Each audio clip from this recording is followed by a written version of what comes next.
제목은 뭐죠?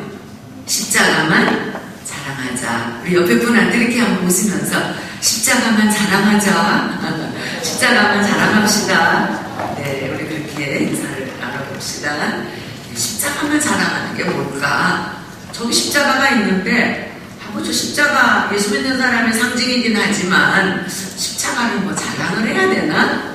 좀 이렇게 이런 의아한 생각이 들 수도 있을 거예요. 예, 지금 우리는 사순절이라고 하는 기간을 보내고 있습니다. 사순절이 뭐냐 하면 사는 말 그대로 4번, 그 다음에 수는 한문으로 열순이라는 거예요. 우리가 일주일을 한 주라 그러잖아요. 그러니까 7일을 주라 그래요. 그 다음에 열흘을 순이라 그래요. 그러니까 사수는 그럼 며칠이에요? 40일. 그런데 우리가 시작하는 날이 3월 5일부터 시작을 했어요. 그러면은 계산해보면 날짜가 좀 안 맞아요. 4월 20일이 부활절인데 40일이 더 지나거든요. 3월 5일부터 4월 19일까지 40일이 넘지요. 그건 왜 그러느냐? 주일날을 뺀 걸 제외하고, 그러니까 주일은 빼고 40일이라는 의미예요. 그러면 이제 초대교회에 마가의 다락방에 성령님이 오신 그 기간이 있어요. 오순절날 성령이 임했다 그랬어요. 그럼 오순절은 며칠이에요? 50일이라는 거예요. 그러면 어디서부터 근거해서 50일인가? 예수님께서 이 땅에 부활하셨어요. 그리고 부활하시자마자 짠 하고 나타나셔가지고 사람들 앞에서 샥 하늘로 올라가신 게 아니고 40일 동안 또 사람들과 함께 우리 육체를 입은 사람들과 같이 식사도 같이 하시고 함께 대화도 하시고 그런 시간을 보내셨어요. 부활하셨다고 해서 예수님이 유령처럼 호련히 막 산으로 들로 막 왔다 갔다 날아다니신 게 아니에요. 동일하게 사람들처럼 같이 대화하시고 식사하시고 잠도 주무시고 그러고 나서 하늘로 올라가셨어요. 그래서 제자들에게 뭐라고 말씀하셨냐면 너희는 예루살렘을 떠나지 말고 여기서 모여서 기도하라 그랬어요. 그래서 제자들이 예루살렘의 성전에서 날마다 모여서 마가의 다락방이라고 하는 마가라고 하는 사람 집에 다락방에 모여서 50일 동안 기도를 했어요. 그래서 50일째 되는 날 하늘문이 열리고 성령님이 임했어요. 그래서 그게 오순절 사건은 우리 기독교에서도 엄청난 큰 사건입니다. 그러니까 사순절이 며칠이라고요? 40일. 그래서 주일을 뺀 40일. 그래서 이제 4월 20일 날이 이제 부활절이에요. 그래서 우리가 성경에 보면은 그 4라고 하는 숫자는 우리가 행운의 숫자는 몇이죠? 글자가? 7, 럭키 7. 행운의 숫자는 7이라는 숫자고 그 다음에 성경에서 4자라고 하는 숫자가 많이 나오는데 주로 40일이라고 하는 숫자가 많이 나와요. 40일은 고난의 숫자예요. 왜 그랬냐면 예수님께서 살아계시는 동안에 40일 동안 금식을 하셨어요. 그러니까 금식한다는 건 고난당하는 거잖아요. 금식을 하셨고 그리고 모세도 40일 동안 금식했어요. 산에 올라가서. 그러니까 40일이라고 하는 숫자는 고난과 연단의 숫자고 이스라엘 백성들이 광야길을 애굽에서 종살이 되어서 나와가지고 가나안 땅에 들어가기까지 기간이 40일이었어요. 광야 생활 40년을 했다는 거예요. 40일이 아니라 40년. 그러니까 이 광야라고 하는 데는 자기 집이 없어요. 그냥 길을 토목토목 걸어가다가 그 천막을 치고 또 거기서 하룻밤 자고 그 다음날 또 천막을 져고 일어나고 또 어느 날은 이틀밤 자고 어느 날은 일주일 자고 그러니까 광야 생활에 내 집이 없이 그냥 그렇게 나그네로 살았으니까 얼마나 불편했겠어요. 그래서 40이라고 하는 숫자는 고난과 연단과 고통의 숫자를 말하는 거예요. 그렇기 때문에 우리가 지금 이제 사순절을 보내고 있잖아요. 부활절 전까지 사순절을 보내는 이 기간 동안에는 그래서 우리는 이 기간 동안에 오락을 금합니다. 그리고 원래 초대교회 때는 이 기간 동안에는 아침에 금식을 했어요. 그래서 어떤 사람은 3일 금식하기도 하고 이제 사람마다 조금씩 다르지만 우리 1학년 어깨 쭉 펴세요. 어깨 펴고 저를 보세요. 그렇지. 예, 옆에 사람 보지 마세요. 네, 저를 봐주시기 바랍니다. 예. 그게 예배 드리는 사람이 저에 대한 예의예요. 네, 보세요. 네. 그래서 이제 40일이라고 하는 숫자는 우리가 사순절을 맞이할 적에, 그래서 이제 사순절을 보내는 동안에는 놀러 다니고 오락을 금해야 되고 뭐 이런 거 금하는 거예요. 그 다음에 이제 옷도 화려한 옷을 입지 말아야 돼요. 그래서 주로 붉은 계통의 옷들은 안 입는 게 좋습니다. 그래서 이제 우리가 이 사순절 기간 동안에는 어느 교단에서, 아주 보수적인 교단에 있어요. 미국의 보수적인 교단에서는 자기가 좋아하는 커피도 금해요. 그러니까 이 사순절 기간이라고 하는 동안은 철저하게 자기 욕망과 정욕을 죽이는 절제하는 시간이 되는 거예요. 그래서 여러분들이 아침 금식은 안 해도 우리가 이런 말 들어보셨어요? 미디어 금식이라는 말 들어봤어요? 미디어 금식? 안 들어봤어요? 그럼 오늘 들어보시기 바랍니다. 우리 교회 다니는 사람들은 이것도 알아야지 돼. 그러면 미디어 금식은 말 그대로 뭘까? 채원아, 미디어 금식이 뭘 것 같아?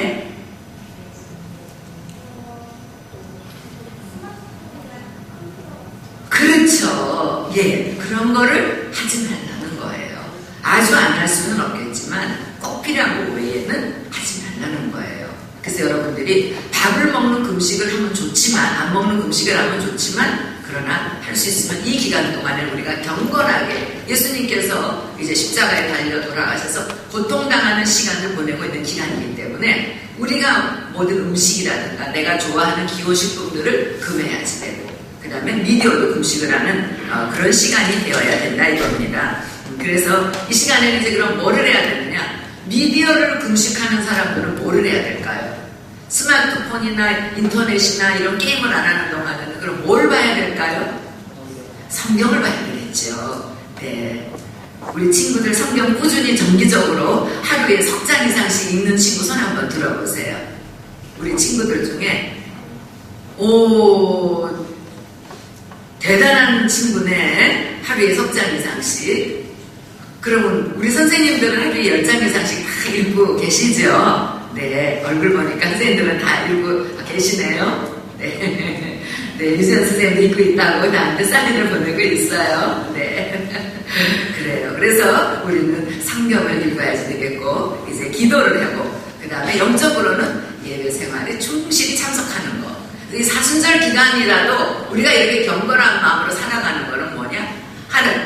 하나님 앞에서 그 나의 태도가, 하나님은 내가 지금 어떤 생각을 먹는지 그 생각하는 것조차도 주님은 다 알고 계신다는 거예요. 그래서 전능하신 하나님이라 그런 거예요.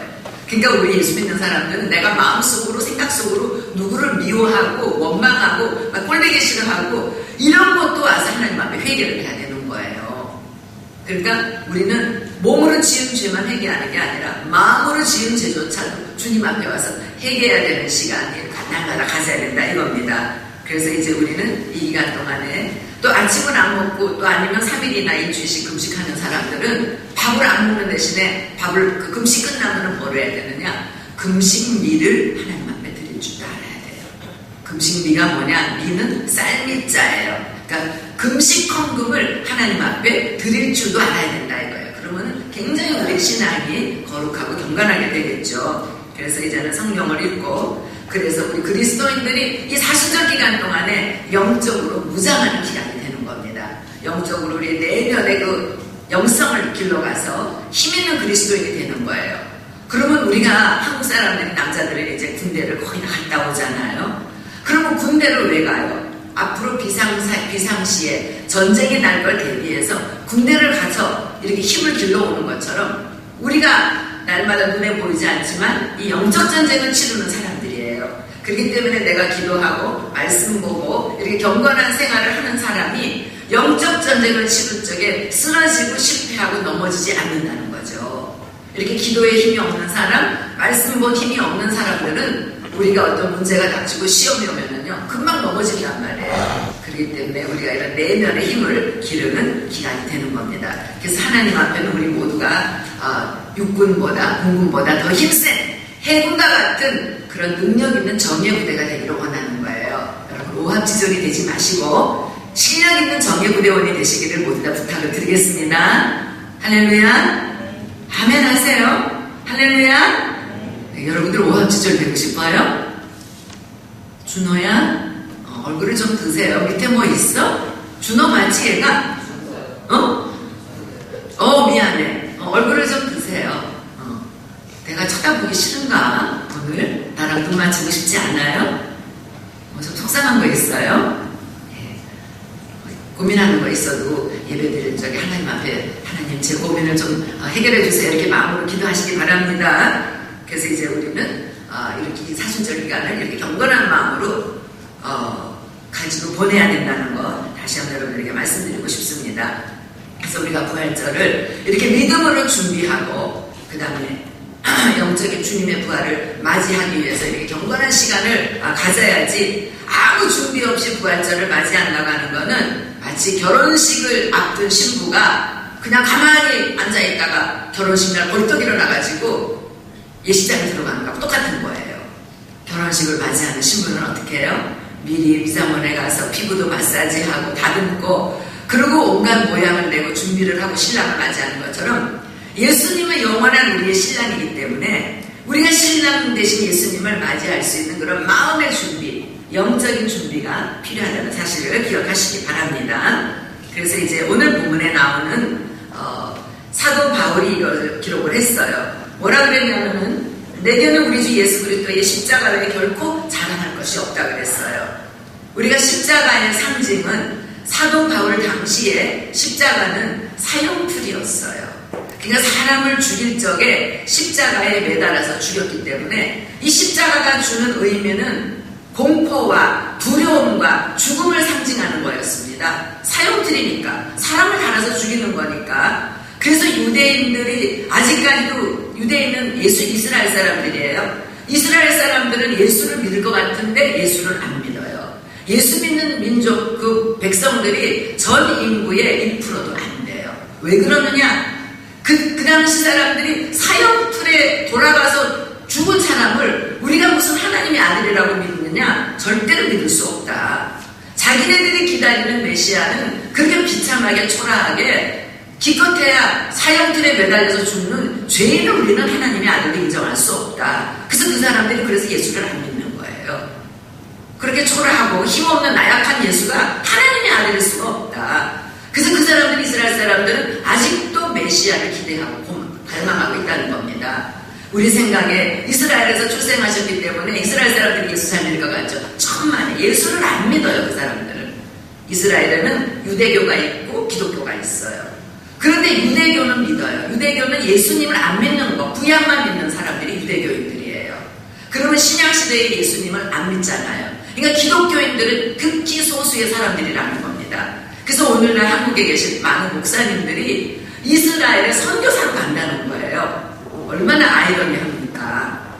여러분 이제 이해가 되셨어요? 이스라엘 사람들이 예수를 잘 믿는 게 아니라 예수 믿는 사람이 극히 드물다는 사실을 기억하시기 바랍니다. 그래서 이제 사도 바울은 이런 말을 합니다. 내가 예수 그리스도의 십자가 외에는 결코 자랑할 것이 없다. 세상 사람들이 보기에 이 십자가는 불행과 연약함과 실패의 상징처럼 보였지만은 그러나 예수님께서 이 십자가에서 돌아가신 것 같았지만 3일 만에 부활하셨잖아요. 그래서 사도 바울은 이 십자가의 능력을 맛본 사람이에요. 사도 바울은 그래서 나는 이 십자가로 인해서 내가 새 생명을 얻었고 십자가의 능력으로 인해서 복음의 능력으로 인해서 내가 천국에 대한 소망을 갖게 되었다. 그래서 이제는 세상에 살았을 때에 내가 추구하며 살았던 사도 바울도 공부를 열심히 했던 사람이에요. 오늘날 우리나라로 치면은 서울대학교 의대나 법대를 나온 실력 있는 사람이었어요. 집안도 아주 가문이 좋은 사람이었어요. 그랬는데 예수님을 만나고 나서 사도 바울이 뭐라고 그런 줄 아세요?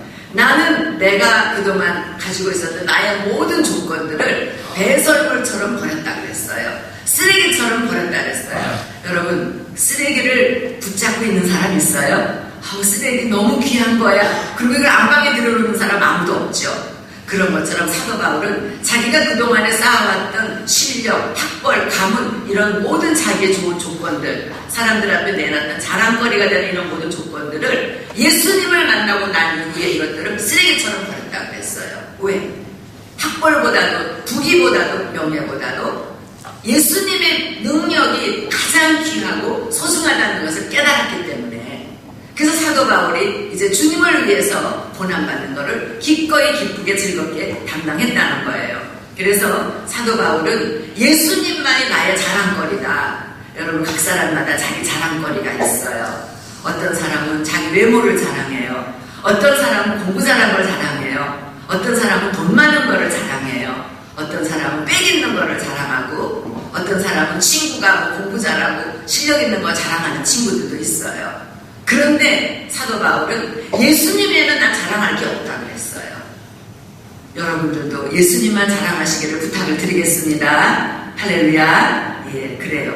그래서 예수님은 사도 바울은 예수를 위해서 살고 예수를 위해서 죽은 사람이에요. 그러니까 이 사람은 예수님한테 미친 사람이에요.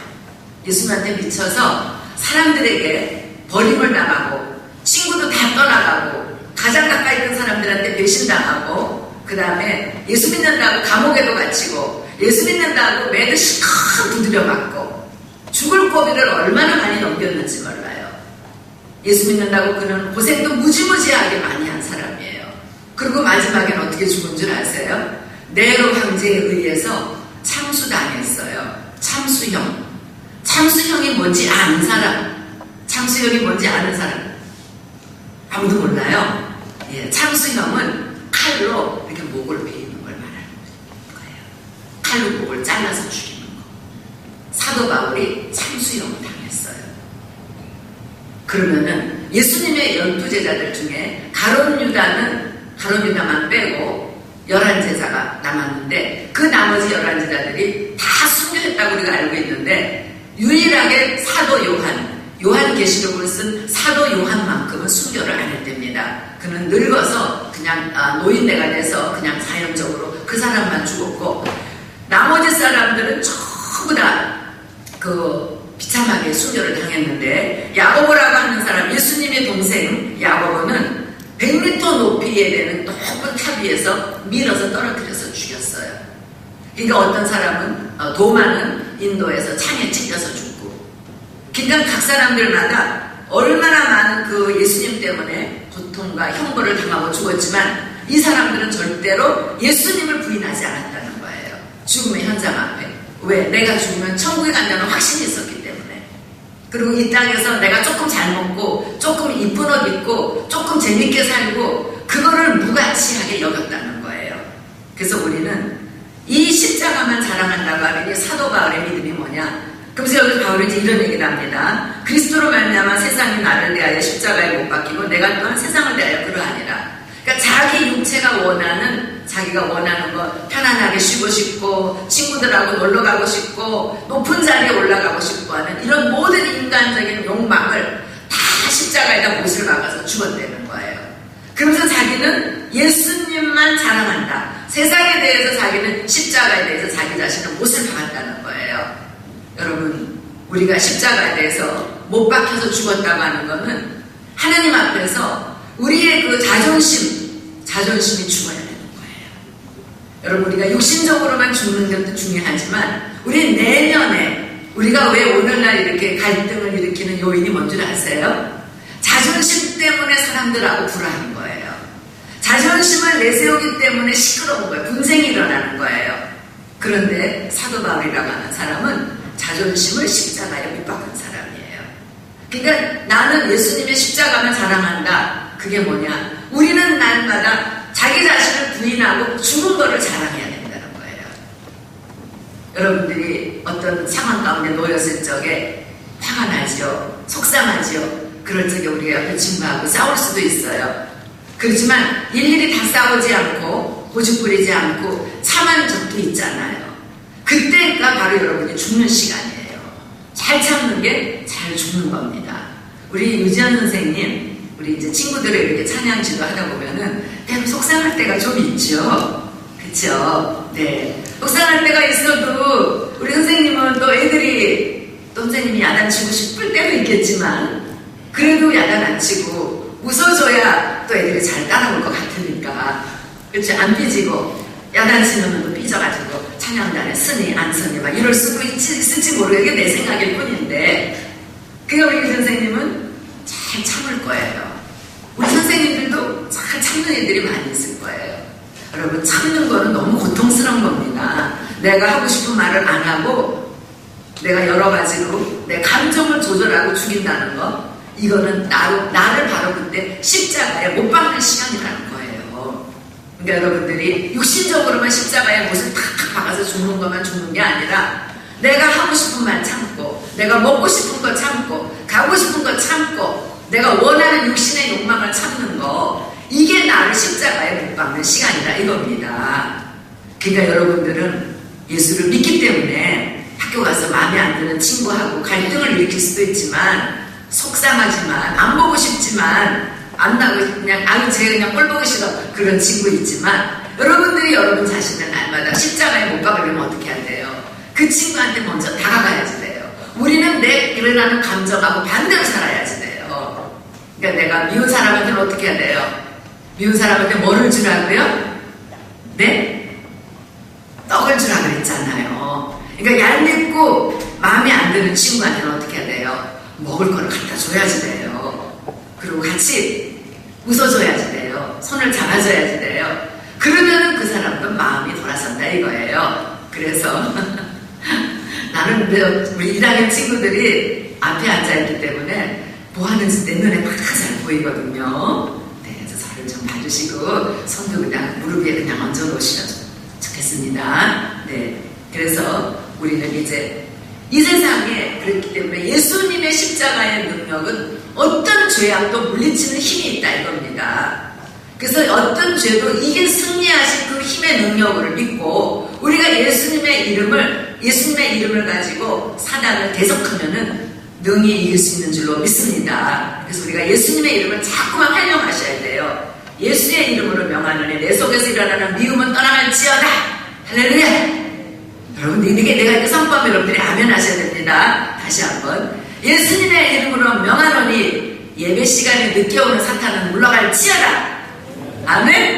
예, 예배 시간에 일찍 와야지 돼요. 그래서 여러분들이 예수의 이름으로 내 속에서 일어나는 이런 모든 나쁜 감정들 예수의 이름으로 명하노니 게임하고 싶어하는 약한 감정은 떠나갈지어다. 이렇게 계속해서 물리쳐야 돼요. 저도 내 속에서 막 나쁜 마음이 얼마나 많이 일어나는지 몰라요. 그래서 저도 예수 이름으로 막 얼마나 하루에도 여러 번씩 막 물리칩니다. 그러니까 여러분이나 저나 하나님 앞에 날마다 쓰러지고 넘어질 수밖에 없는 연약한 존재들이지만 예수님의 이름으로 여러분들이 물리치고 그래서 승리를 살아가시기를 부탁을 드리겠습니다. 기도하겠습니다.